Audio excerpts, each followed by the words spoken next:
Velkommen til fuglatáttur. Og I dag får jeg da omrøve Snælduont, som en av antarfuglene som jaunan stekker av I førre.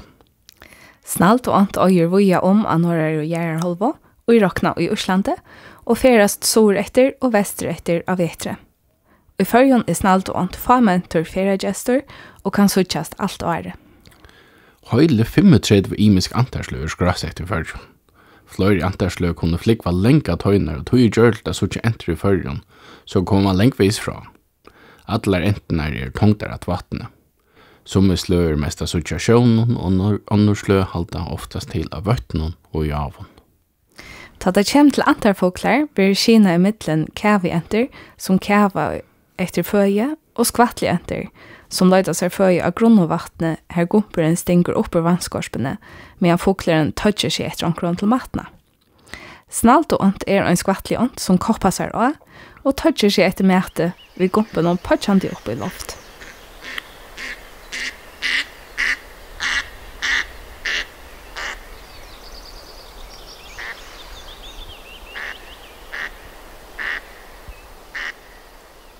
Snælduont mjavaksen og nettar og et vet minne enn vilduna.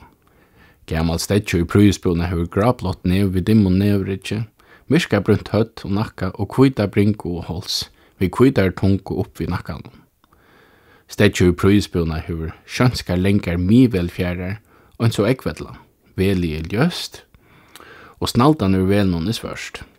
Heromframt hever han staurar og prøyeligar herafjærar som svartar og groar vid gilt om dam. Liener hava sera funt svarskvitt sjårot, røybominster, som fjarst over tidsis grått. Attasta liener rauma gult økje, myntren svarstur og drunneren ljøser. Og fløye sast, svarstur vansjaspeil, einar av vansje, vid gulbrunnar framrond og kvidare bakgrund, idre vongur graver vid dimmare bakgrund. Bøva hever myrka grått nev, en litt komt brunt høtt, brunsbrøklosan kropp, spukst vel og gråan vannjarspeil ved kvidare rond.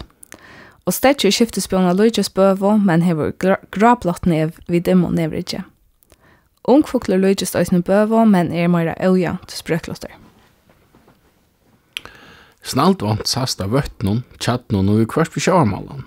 Hon etter fræ, vattplanter, skordur I vattnet, krabbadur, ormar og sniglar. Gamla navnet tja Snælduont var stikkont, men det nøyt av imisk plåsson fyrir imisk fuglaslø. Og I det øyder heter antarsleie Snælduont, etter lang og snaldene ur velnån tja stedja og I skreidbjona.